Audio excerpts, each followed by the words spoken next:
नमस्कार, मैं हूँ याशिका और इस समय हम पहुँचे हैं प्रेस क्लब ऑफ इंडिया में ब्लैक जस्टिस की जो सीरीज़ है, वेब सीरीज़ है ब्लैक जस्टिस, उसके लॉन्च पे।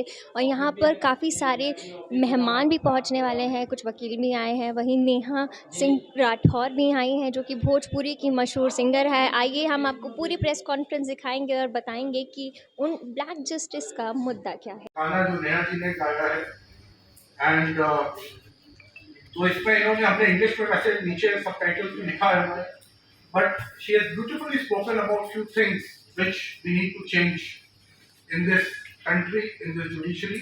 As it is, she is very outspoken, which I really appreciate about her. तो अभी तक हमने आपको अलग अलग चीजें इस वेब सीरीज के बारे में दिखाई, right from the trailer to Neha ji का गाना to dialogue from Mukesh Khanna ji. अब before we take question answer any question that you would have, मैं चाहूंगा हमारे जो 151 PILs, जिसको मैंने देखा कि गॉडफादर जो हमारे हैं, PIL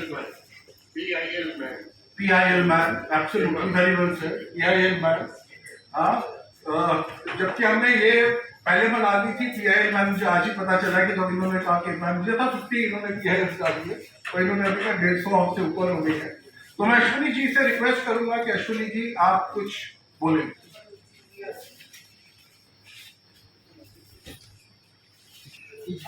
आपने भारत की सबसे बड़ी समस्या को एड्रेस किया है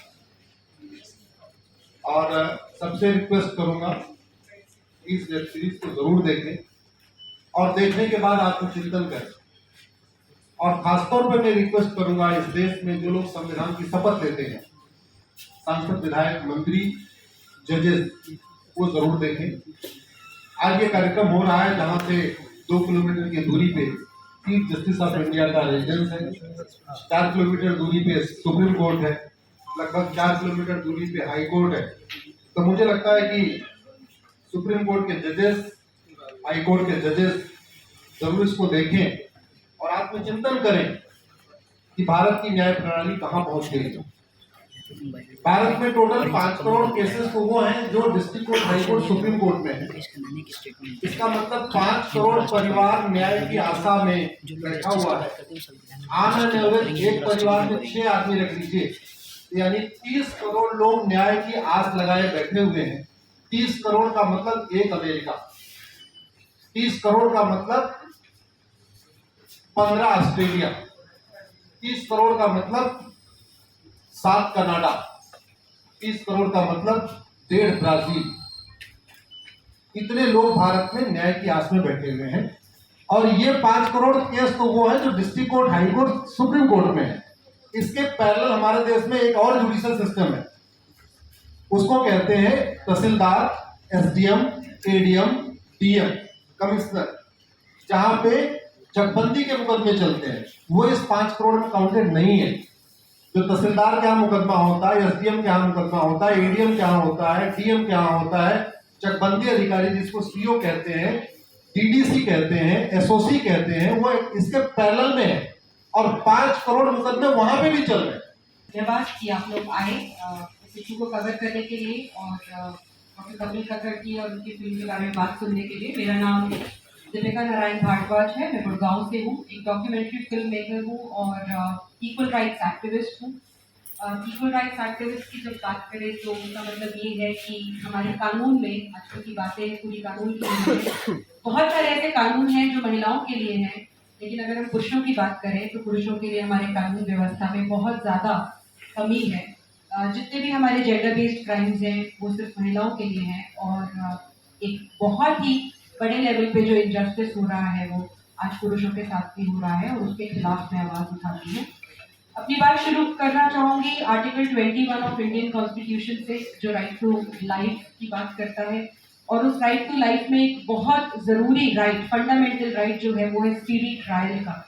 सुप्रीम कोर्ट में स्पीडी ट्रायल को एक फंडामेंटल राइट कहा हुआ है, लेकिन ब्लैक जस्टिस जो दिखाता है वो ये बताता है कि किस तरह से हमारे फंडामेंटल राइट्स का हर रोज हर सेकंड हमारे न्यायालयों में ही, जो कि हमारे कॉन्स्टिट्यूशन से ड्रिवन है, मैं कहूँ तो मर्डर होता है.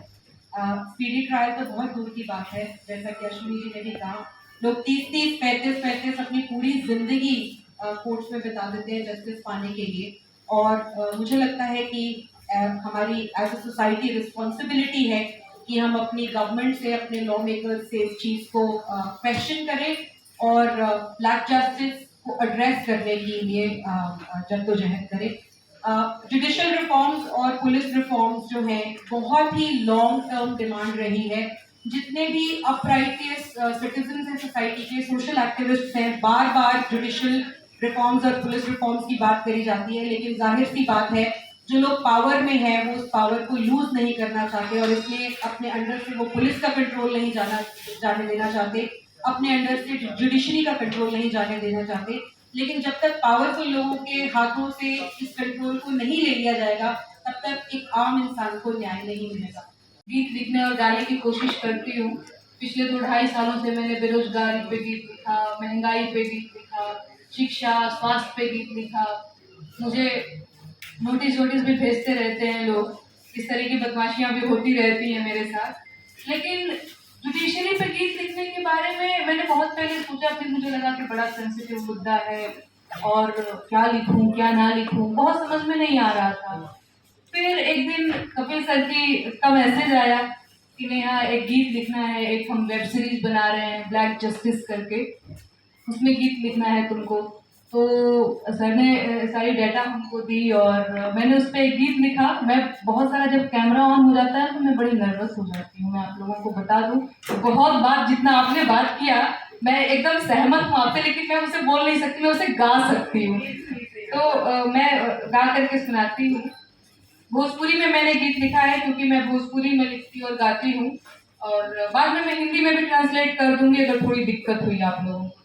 गीत ऐसे है, अभी आप लोगों ने सुना भी, मैं सुना भी देती हूँ। अरे विधि के विधाता रउआ खारिज जिनकारी जी, विधि के विधाता रउआ खारिज जिनकारी जी, सुन ले ही आरजी हमारे साहेब, पेंडिंग बाके सिया हमारे साहेब। अरे कोट या कचहरी में गोरावन के भाषा चले, हमारा चश्मा नाई के कुछ न पल्ले पड़े, लागे अंग्रेजी दरबार साहेब, पेंडिंग बाके सिया हमारे साहेब। अरे कहीं गो न्यायमूर्ति सैकड़ फरियादी, फैसला के आस में ताके लायाबादी, जज चाहे 17,000 साहेब, पेंडिंग बाके सिया हमारे साहेब। अरे 5 करोड़ मुकदमा लटकवले बानी, 2 से 3 शिफ्ट कर ली, हाथ जोड़ के कहतानी, 2 साल में करी निबटार साहेब, पेंडिंग बाके सिया हमारे साहेब। चैत बैसाख सावन भादो में वकालत चले, कार्तिक कुआर अगहन पूस में अदालत खुले, बरहो मास सुनी मोर गोहार साहेब, पेंडिंग बाके सिया हमारे साहेब। आप लोगों को समझ में आया या हिंदी में भी समझा? अच्छा, इस गीत में मैंने ये कहने की कोशिश की है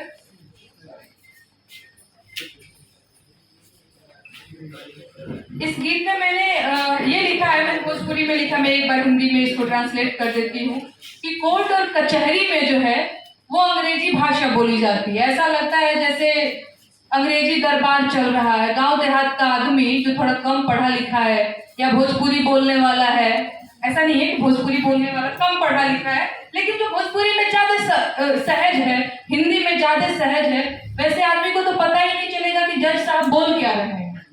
और जब पता ही नहीं चलेगा तो वो भी अपनी बात कैसे कह पाएगा। तो वही लाइन है, कोर्ट और कचहरी में गोरवन की भाषा चले, अंग्रेजों की भाषा चल रही है। दूसरी लाइन में मैंने लिखा है, कई को न्यायमूर्ति सैकड़ फरियादी। न्यायमूर्ति तो एक है और फरियादी लगाने वाले बहुत सारे लोग हैं, सैकड़ों लोग हैं, और जज साहब एक हैं।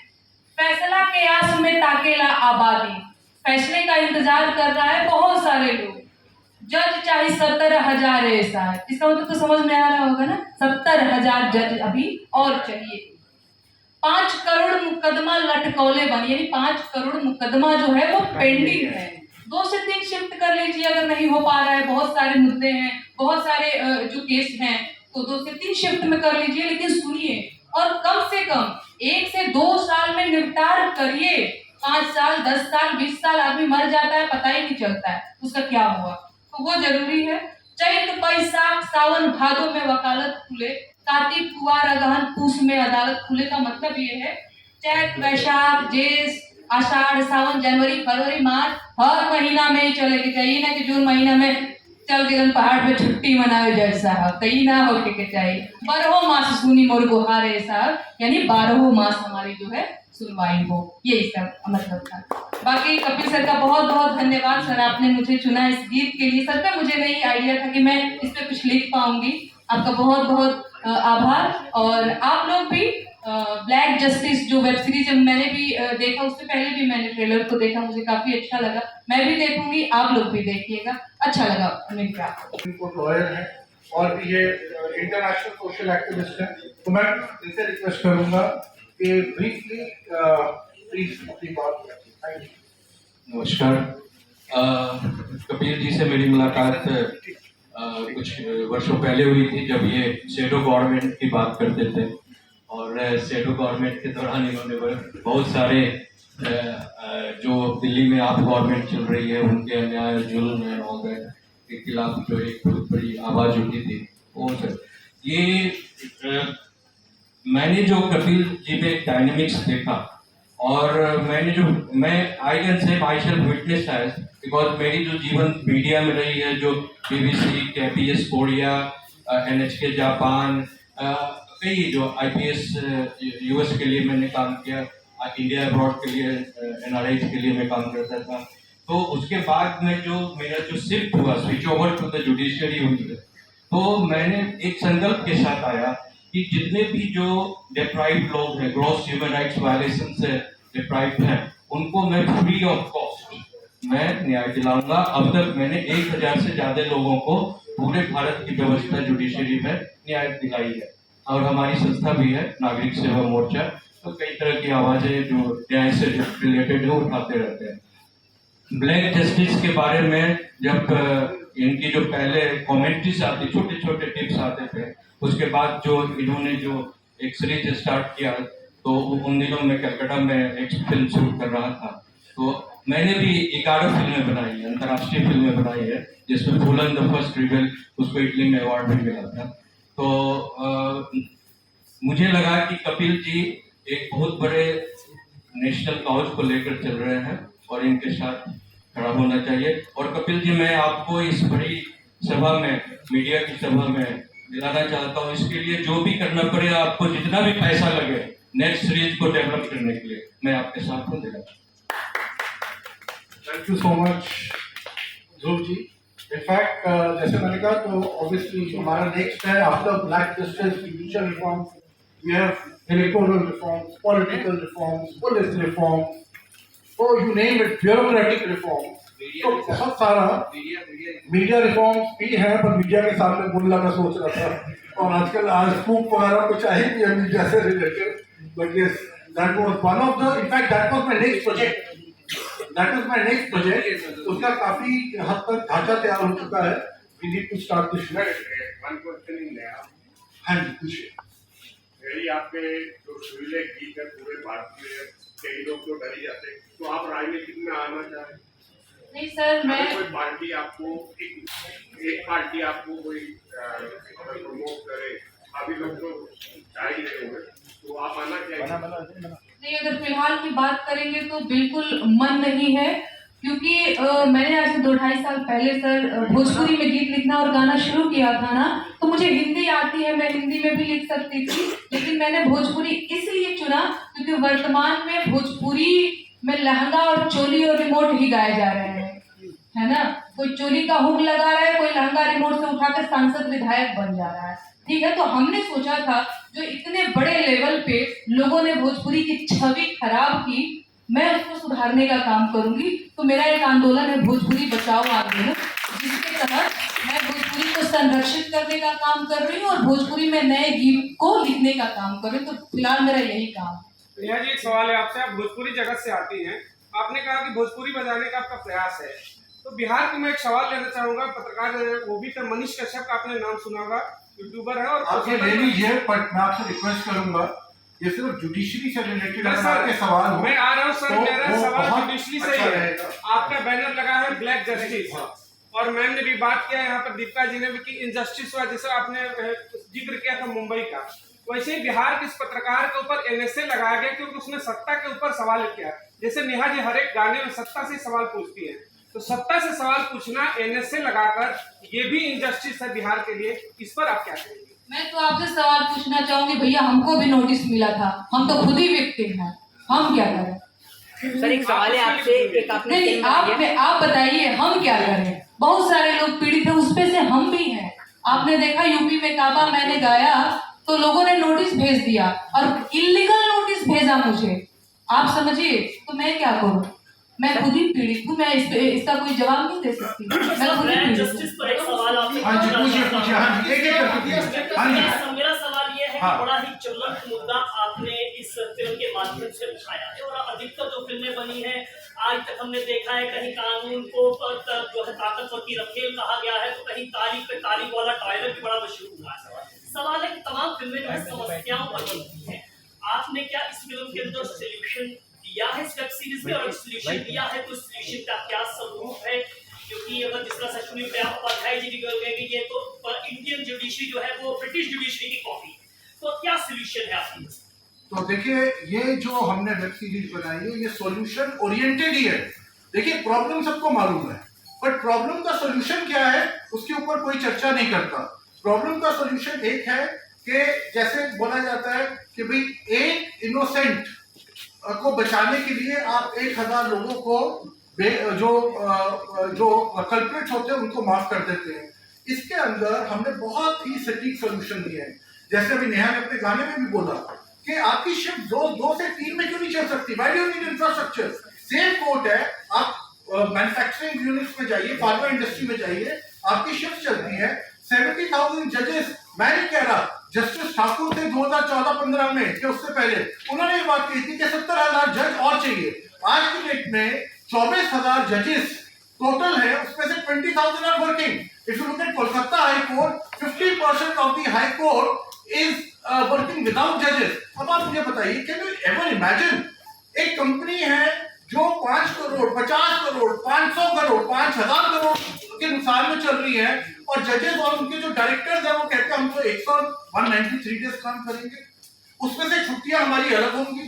तो जब छुट्टियां अलग होंगी तो आपने पहले तो आपने काम ही नहीं किया, फिर आपने कहा कि हम और हमारी बीमारी ये ऐसे लीक ये हो गई, तो वेयर आर वी लैंडिंग? हमें जस्टिस की इंटेंट नहीं है। इसके अंदर वो वाली बात करी गई है। इसके अंदर सबसे इंपॉर्टेंट बात करी गई है डुअल डिग्री की। What is the dual degree? एक फैमिली कोर्ट में आप जाओ तो एक साइकोलॉजिस्ट होना चाहिए, सोशियोलॉजिस्ट होना चाहिए, या तो आप जजेस को ट्रेन करिए, 1 साल का कोर्स दीजिए, और they should be restricted to that particular domain. अगर आप फैमिली कोर्ट में, फैमिली कोर्ट पे ही रहेंगे, चाहे सुप्रीम कोर्ट जज है, चाहे हाई कोर्ट जज है। अगर आप फाइनेंस से रिलेटेड है, हमने इसके अंदर दिखाया है कि एक जज कहता है यार मेरे पास तो जब आता था ये फाइनेंस से रिलेटेड मैटर, मैं तो मैथ में फेल हो जाता था, तो मैं तो इसको डेट पे डेट देता था क्योंकि मुझे समझ ही नहीं आता। अब उस जज की हिम्मत नहीं है कि ये बोलने की कि मैथ मेरा कमजोर है, फाइनेंस मुझे समझ नहीं आता।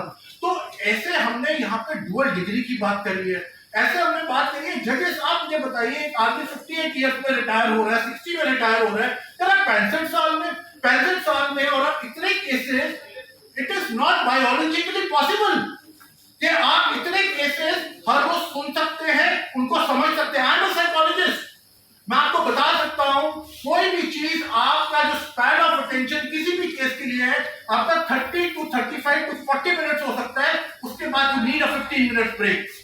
And then you are at the age of 62, और आप देखिए कैसे किया हुआ है। लोअर कोर्ट जजेस retire at 58, your high court they retire at 62, supreme court they retire at 65. So the more you are going up, the more privileges you are acquiring for yourself. आप अपने लिए वो वाली चीजें छीन रहे हैं कि भाई जो नीचे है, भाई आप 62 साल तुम उसको रख रहे हो और तुम क्यों 65 साल पे हो, नीचे वाला तो see, please understand. और आज की डेट में it is not only about 5 crore pending cases that we have. It is also about, Deepika will vouch for it, कि बहुत टाइम तो आपको जजमेंट से ठीक नहीं मिलती। अश्विनी जी ने मुझे लेफ्टिनेंट उनका बताया था, वो जो कर्नल का एक बता रहे थे ना 30 साल से कि 25, उस दिन उनका 4 दिन पहले मुझे फोन आया, और आप उनकी स्टोरी सुनेंगे तो बहुत दुख होता है।